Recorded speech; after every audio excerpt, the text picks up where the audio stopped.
Estamos de volta para o segundo bloco do programa Tribuna Livre, conversando com o deputado Jair Carvalho, do PSD e da oposição, e com o deputado Heitor Júnior, do PDT, que é da Frente Popular. Daqui a pouco a gente vai entrar também nessa questão de eleições em 2018, né? Mas eu tinha uma curiosidade. Fica à vontade, Osmir. Fica à vontade. É o seguinte, com o PDT.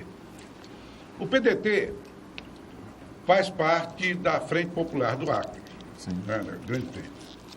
E o PDT vem há algum tempo capitaneando dentro da Frente Popular a formação de um grupo ou de um bloco para lançar candidato a deputado federal. Porque, no entendimento do PDT, assim eu soube, é muito difícil você disputar com os deputados ou os candidatos do PT... No chapão. No chapão, porque há uma chapão da morte. Desigualdade enorme. É o nome. Esse aqui foi vítima.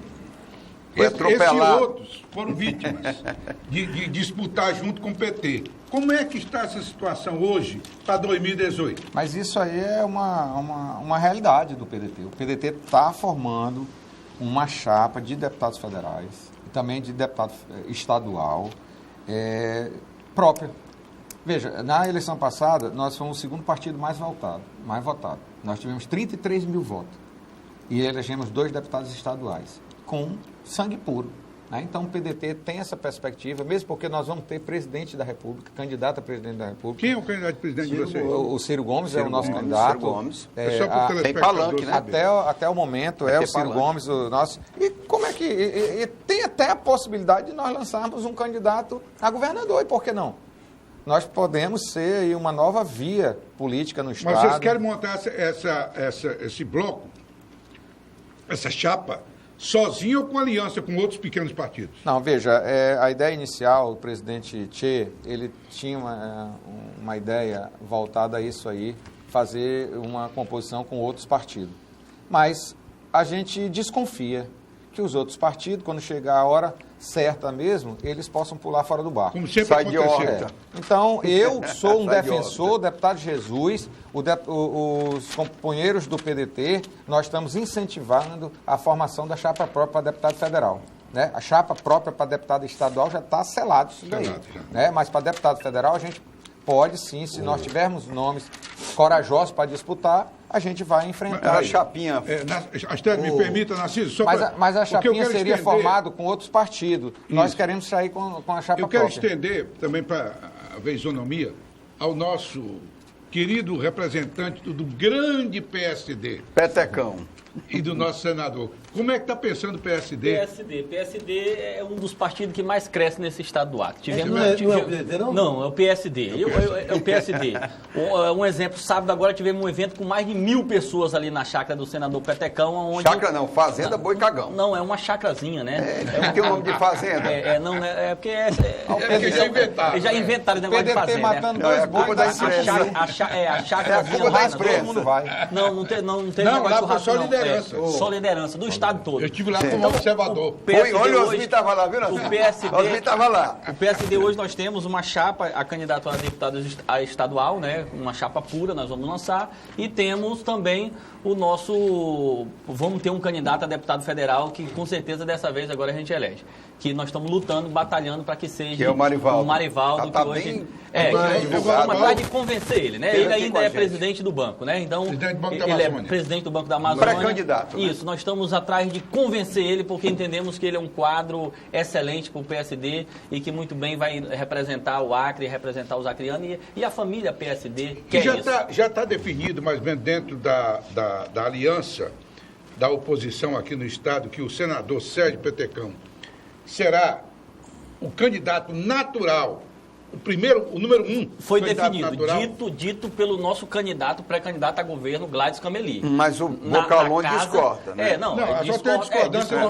Desconcordar aí, qualquer um pode desconcordar. Mas foi dito no escritório do senador Gladys Cameli, o nosso candidato a governo, com todas as lideranças do estado do Acre reunido lá, com o Major Rocha, com o Márcio Bittar, com todo mundo, que o senador Sérgio Petecão já é prego batida e ponta virada no O Gladys está arrumando popular. confusão. É o candidato nato à reeleição, senador petecão da oposição. Vamos discutir um segundo nome para a gente lançar somente 2. Rocha. Não, mas Aí tem ninguém sabe. sentido, Não, tem a- sentido. Estão A discutindo. escolha é o Rocha. Estão discutindo. Mas o senador petecão já Porque é, o Márcio não Ô, entra deputado. nessa é aí. fato, já Deputado. consumado. O petecão Deputado. 2018. Senador. Deputado, Tem sentido. Até enquanto E eu você tenho, está Osmi, eu pensando... tenho andado esse estado todo. Eu tenho andado do Jordão ao Taumaturgo. Por onde eu ando, esses dias eu tive no Rio Azul. 1 hora no Rio Japini, 6 horas no Rio Moa e mais 6 horas no Rio Azul. Cuidado com esses votos de lá, porque Comunidade o Bom deputado Zé Sossego. Carlos... Não, mas eu vou lá falar do meu senador. O povo lá quer o petecão como senador. dá de licença, deputado. Tá. Dá licença. Agora, petecão. Deputado, eu louvo a atitude do PDT por outras razões e não a que você defende. A da personalidade própria, do partido, do engrandecimento da sigla, etc. Eu louvo, entendeu? Por quê? É bom que se resiste que o Narciso é do PDT. É filiado ao PDT. nosso ao PDT. Não negue. Astério, mas nós tivemos 11 vereadores eleitos agora. Não, dá licença, deixa eu concluir aqui. E com a vereadora mais votada da capital, que é a O Elzinha Mendonça. sistema político brasileiro, o sistema político eleitoral partidário brasileiro, chegou a um apodrecimento tal que até ainda para as eleições do ano que vem haverá de ser feito algumas reformas, ainda que do tipo meia sola. fim da coligação Não, proporcional. Ainda que Voto não a em lista. reforma desejável. Porque esse negócio de lista fechada, financiamento público ou privado, voto em lista, essa coisa, isso tudo é balela. Duas coisas terão que acontecer ainda para as eleições desse ano. É o fim das coligações nas eleições proporcionais. Tá bem. E o partido que que quiser sobreviver já tem que ir logo trabalhando em ter personalidade própria para fazer legenda. Você Cláusula de acredita- barreira, né? Você acredita que com a quantidade de partidos que tem na Câmara dos É o Deputados, que o Petecão argumenta. será aprovado o fim das coligações? Osmi, o que eu estou lhe dizendo, que tem determinadas coisas que tem que acontecer. Por exemplo, quando a mulher engravida, Tem que nascer o menino. ela tem que saber que ela tem até 9 meses para a criança nascer. Pode vir antes. Mas criança nenhuma nasce com 10 meses de gravidez. Então, essa reforma, porque se nós chegarmos à eleição do ano que vem, com essa legislação que está A aí, abstenção é alta, hein? vai ser decepcionante. Mas o que eu quero dizer... Narciso, vou interromper aqui. Interrompa. Você não está sendo idealista, não, ao invés de realista? Em Não, achar que o eleitor não, brasileiro não, não vai querer dinheiro para votar o ano que vem? Olha, eu não... Você já imaginou, Astério? Deixa eu lhe ler o editorial da revista Isto É dessa semana. O editorial da revista Isto É, que não é diferente do editorial da revista Nós Veja, vamos ter a maior abstenção. que dessa- não é da diferente história. do editorial da época concordo contigo, Heitor. e que não é diferente do programa diário de todas Porque as não vai ter televisões. dinheiro. Aleste, olha o que é que diz aqui no editorial da revista Época desta semana. No Brasil, deputados, senadores, ministros e governantes juntos formam tão somente um bolo fecal. É pesado, né? Quer dizer, Isso é uma opinião do jornalista, Mas, que é um aqui- desserviço à democracia. Porque o problema é o seguinte, Narciso, permita-me. O problema é o seguinte, nós temos 600 congressistas. Vamos aí imaginar que tenhamos a metade Envolvido na Lava Jato. envolvido na Lava A outra Jato, metade não tá. picareta de toda hora, tal. Aí, à medida que ele generaliza, Sim. Eu acho que é uma posição irresponsável. E eu sou contra isso. perigosa Pra desconstruir a e um política, né? desserviço à democracia. Concordo. Porque existem homens de bem na política, sim. Separar o joio do trigo. Mas Osmir, Separar o joio do trigo. a minha indignação, quando eu vejo coisas desta natureza, Eu entendi, é falta de reação. é que eu gostaria de poder ter a oportunidade de chegar para esse cara e dizer, tudo bem, vamos tirar essa podridão e botar quem no lugar? Claro. Os milicos. Quando o sistema político tradicional, quando a política não resolve os problemas políticos, tem que chamar os militares para resolver. Não. Então, Você tem que chamar o povo. Chama o povo. Tem 300. Quem é que põe esses caras Sabe lá? quem vai votar agora, Osmir? Quem é que Heitor, põe Jairo, eles lá? Jairo, tá aí, ele falou o povo. Aí entra... Sabe quem que vai votar agora? Sim, Heitor. As pessoas esclarecidas. Que você vai ter que prestar um serviço O já à eleitor- sociedade, ela vai ter que enxergar isso, porque nós vamos ter a Heitor, maior o abstenção da história. O eleitor é uma verdade, uma realidade. Eu quero fazer uma Vai pergunta para os continuar dois. vendendo Vocês voto. foram lá por nomeação. Quem nomeou vocês? O povo. Os eleitores. Então, meu Deus do céu. Mas quem colocou o Renan? Quem colocou o Collor? Quem colocou o Lula? Quem colocou o Aécio que era o santo e não é mais santo? Tem um padrão moral que estão exigindo Já que vocês não estão corresponde. nesse... Eu vou dar um exemplo aqui, você me desculpe, eu vou ouvi-los aqui. Depois você mostre, agora, Vamos ouvir, Lula eles está estão sendo muito acusado calados de aqui. tudo. De tudo. Está disparado nas pesquisas. Aí você põe para submeter à vontade popular, aí o povo está com 40% de aceitação. A produção, gente, Osmir, a queria produção ouvir disse sobre que isso. nós não estamos deixando os deputados falar. Isso, eu concordo. Jairo, a opinião sobre Lava Jato, sobre envolvimento de partido político, como é que você está vendo isso aí? Não,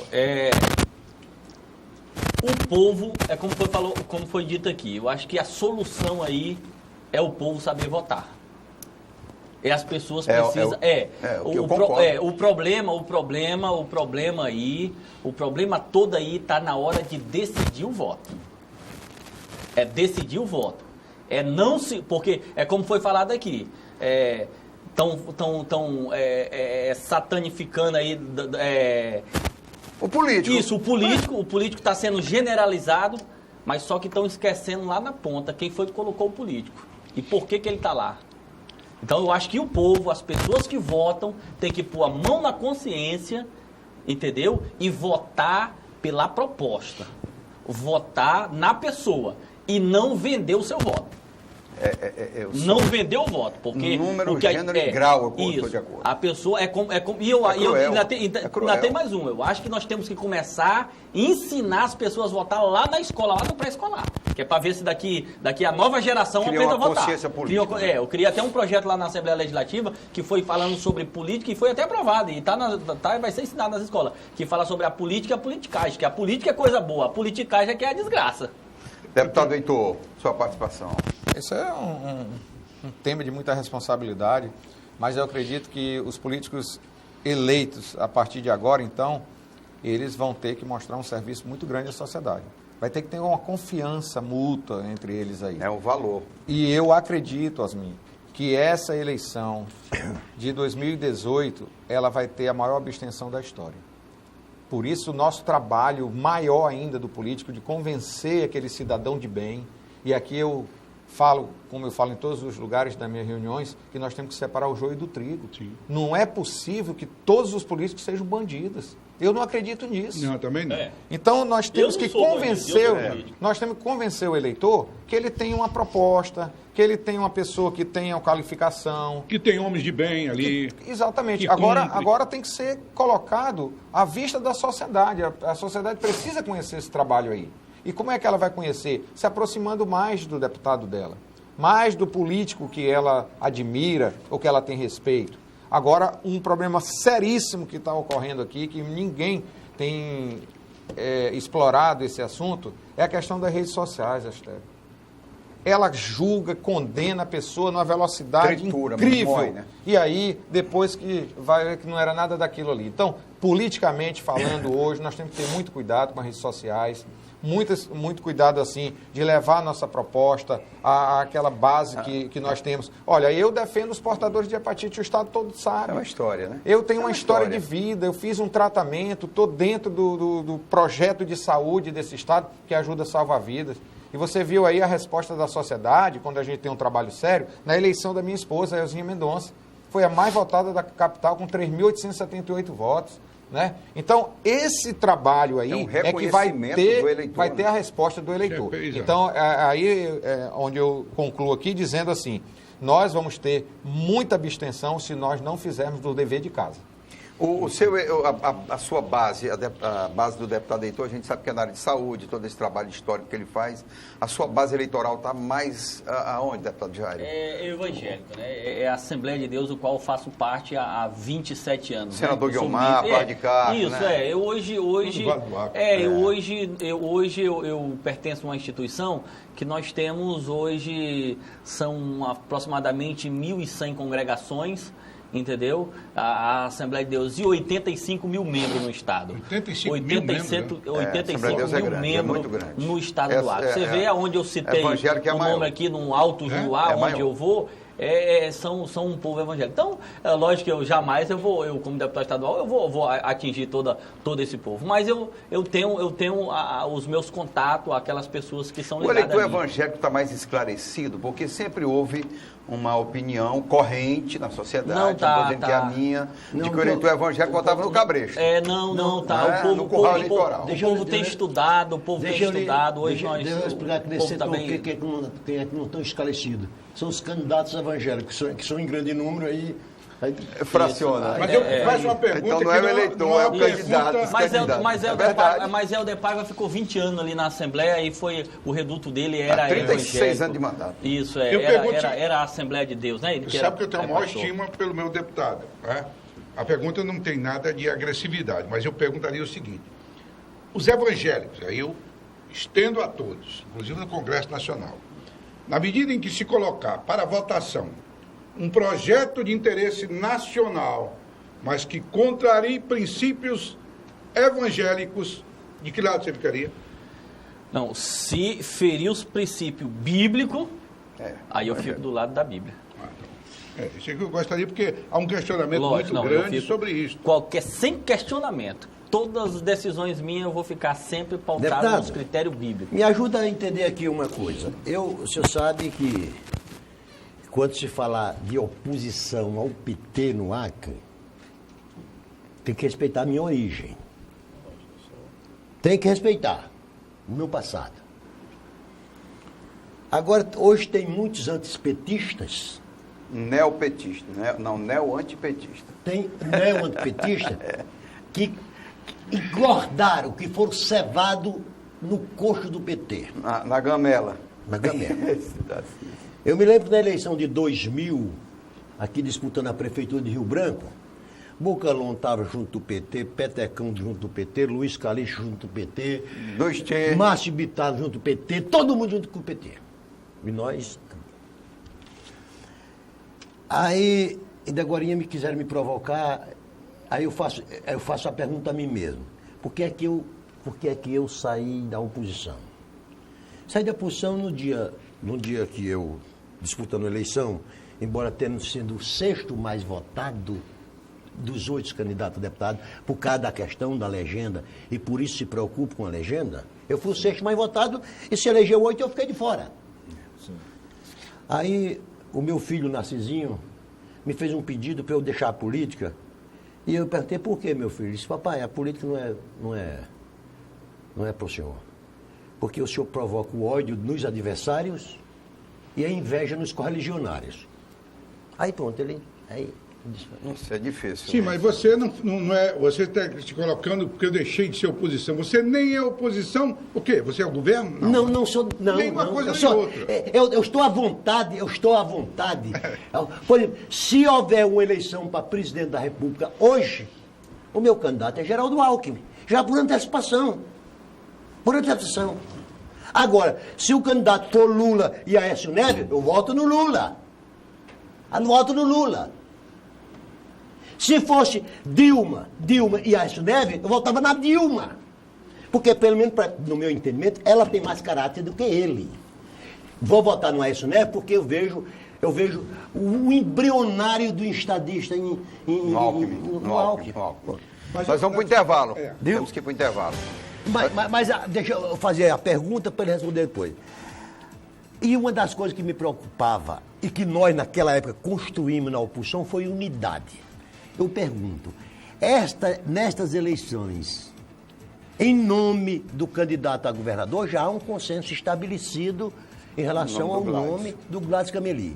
Aí eu pergunto, essa oposição conseguirá formar tão somente 2 candidatos ao Senado? Você me responde depois do intervalo. Depois do intervalo. Eu vou para o intervalo, volto já já. Política local.